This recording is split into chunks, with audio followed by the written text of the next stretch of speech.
दारू पिण्यासाठी आईनं पैसे दिले नाहीत म्हणून तिची गळा दाबून हत्या केली। एवढंच करून तो थांबला नव्हता। हत्या केल्यानंतर मृतदेहाचे चाकूने तुकडे करून त्याने ते पॅनमध्ये तळले आणि खाल्ले सुद्धा होते। मी बोलते कोल्हापुरात 2017 मध्ये घडलेल्या हृदय पिळवटून टाकणाऱ्या घटनेबद्दल। सुनील कुचकोर्वी या नराधमानं जन्मदात्या आईलाच क्रूरपणे तिची हत्या केल्यानंतर मृतदेहाचे तुकडे करून ते खाल्ले होते। थरकाप उडवणाऱ्या या घटनेवर आत्ता बोलण्यामागचं कारण म्हणजे मुंबई हायकोर्टानं या प्रकरणामध्ये एक महत्त्वाचा निर्णय दिलेला आहे। 2021 मध्ये कोल्हापूर सत्र न्यायालयाने आरोपी सुनील कुचकोर्वी याला या संदर्भात या प्रकरणामध्ये फाशीची शिक्षा सुनावली होती। पण या शिक्षेला त्यानं मुंबई हायकोर्टामध्ये आव्हान दिलं होतं।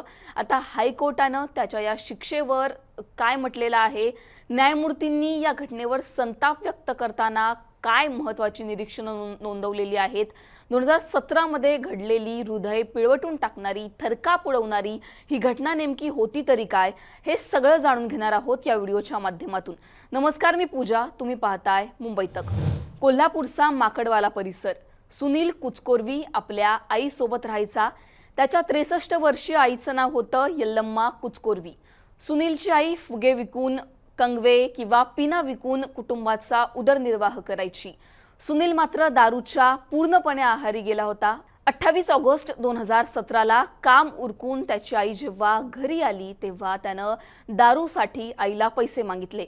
आईनं पैसे देण्यास नकार दिला। त्यानंतर या दोघांमध्ये कडाक्याचं भांडण झालं आणि सुनीलनं रागाच्या भरामध्ये आपल्या जन्मदात्या आईची क्रूरपने हत्या केली।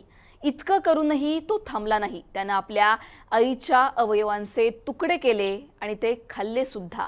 ही घटना ऐकूनच अनेकांच्या पायाखालची जमीन सरकली। शेजाऱ्यांनी घडलेल्या घटनेची माहिती पोलिसांना दिली। पोलिसांसमोर आरोपी सुनीलनं गुन्हा सुद्धा कबूल केला। त्यानंतर कोल्हापूर सत्र न्यायालयानं या प्रकरणामध्ये 2021 मध्ये आरोपी जो सुनील होता त्याला फाशीची शिक्षा सुद्धा सुनावली होती। आणि या ज्या शिक्षेला सुनीलनं आव्हान दिलं होतं मुंबई हायकोर्टामध्ये, यानंतर मुंबई हायकोर्टामध्ये आता 1 ऑक्टोबरला म्हणजेच काल या प्रकरणामध्ये सुनावणी पार पडली। या सुनावणीमध्ये काय घडलं तेही जाणून घेऊयात। न्यायमूर्ती रेवती मोहिते डेरे आणि न्यायमूर्ती पृथ्वीराज चव्हाण यांच्या खंडपीठासमोर ही सुनावणी पार पडली।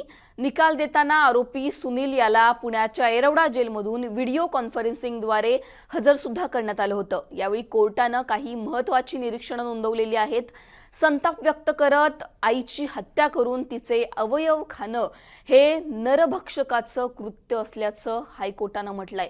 आरोपी सुनीलच्या शिक्षेवर हायकोर्टानं शिक्कामोर्तब केलेला आहे। त्याची जी फाशीची शिक्षा होती, कोल्हापूर सत्र न्यायालयानं त्याला जी फाशीची शिक्षा दिली होती त्यावर हायकोर्टानं शिक्कामोर्तब केलेला आहे। ती शिक्षा जी आहे ती त्याला मिळणार आहे। हायकोर्टानं या संदर्भामध्ये कुठली महत्त्वाची निरीक्षणं नोंदवलेली आहेत ती सुद्धा ग्राफिक्सच्या माध्यमातून जाणून घेऊयात। आरोपीनं केलेल्या क्रूर आणि रानटी गुन्ह्यासाठी फाशीची शिक्षाच योग्य आहे। आरोपीनं केलेलं हे कृत्य नरभक्षकाचं आहे। आरोपीनं केलेला गुन्हा हा सुधारण्यासारखा नाही, तो सुधारण्याची कोणतीही शक्यता नाहीये।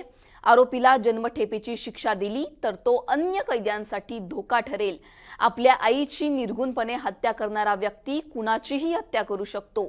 आरोपीने फक्त आईची हत्याच केली नाही तर तिच्या शरीरातील हृदय, मेंदू, किडनी आणि लिव्हर काढून त्याला तव्यावर भाजून सुद्धा त्याने खाल्लं। त्याच्यावर दया दाखवू शकत नाही। हे प्रकरण दुर्मिळातील दुर्मिळ प्रकरण आहे असं हायकोर्टानं म्हटलेलं आहे। ही महत्त्वाची निरीक्षणं हायकोर्टानं नोंदवलेली आहेत।